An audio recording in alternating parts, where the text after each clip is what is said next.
જય સ્વામિનારાયણ। આજે વાત કરવી છે પારકી વસ્તુ। એક ગામની અંદર એક દરજીભાઈ રહે, નામ એનું દુધો મેરાઈ હતું। એક ગામથી બીજા ગામ એ કરિયાવર કેવી કઈ વસ્તુ હોય તો સીવવા માટે જાય। એક દિવસ એ પરગામ સીવવા માટે ગયા હતા। રસ્તામાં સાંજના સમયે પરત ફરતા તો રસ્તામાં એક મોટું બીડ આવ્યું, જે ઘાસથી આખું ભરેલું હતું। લીલું છમ ઘાસ, સરસ મજાનો ઝીંઝવો ઉભો હતો। ઝીંઝવો જોઈ અને દુધા મેરાઈને એમ થયું કે લાવને, મારા ઘરે એક બકરી પાળી છે તો બકરી માટે થોડોક ઝીંઝવો લેતો જા। આમ મન ઝીંઝવામાં ગયું અને વિચાર્યું કે દાંતરડું તો છે નહીં, દાંતરડા વગર હું ઝીંઝવો વાઢીશ કેમ?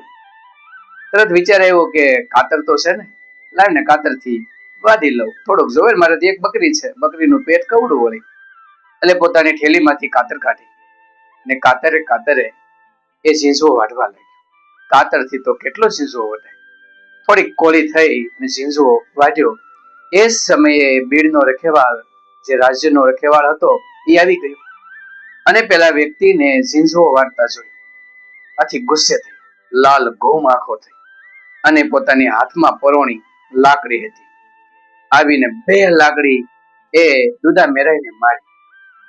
વાસામાં બે લાકડી પડી, દુધા મેરાઈ લાંબા ઉભા થઈ ગયા। હા હા બાપા, હા કેમ મને માર્યો? એટલે તને દેખાતું નથી આ રાજ્યનું બીડ છે, આમાં તું ઝીંઝવો વાઢવા મળ્યો, તને શરમ નથી આવતી? હવે ધારું ને તો તને રાજ્યમાં લઈ જા અને રાજા પાસે દંડ કરાવું। અરે બાપા, મારે ઘરે એક બકરી છે ને, બકરી માટે એક કોળી ઝીંઝવો વાઢ્યો હતો। ત્યારે એ રખેવાળે કીધું કે એક કોળી વાઢ્યો, પણ આ ઝીંઝવો તારો હતો? એ તો રાજ્યનો હતો, જા નીકળ, નહીતર કાતર ને બધું અહીં પડ્યું રહેશે। અને દુધા મેરાઈને કાઢી મૂક્યો।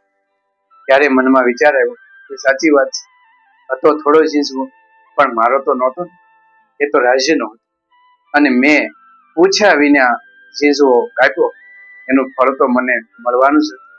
કોળી ઝીંઝવા માટે બે પરોણી પડી અને પીઠ સોજી ગઈ।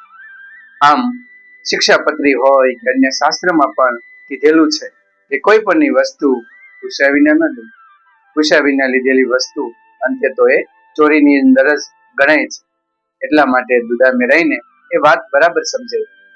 ત્યારથી નક્કી કર્યું કે હવે બકરી માટે ઘાસ લઉં ને તોય પૂછીને, મારા ખિસ્સાના પૈસે કોઈની પડેલી વસ્તુ કે કોઈની પૂછ્યા વિનાની વસ્તુ ક્યારેય હું લઈશ નહીં।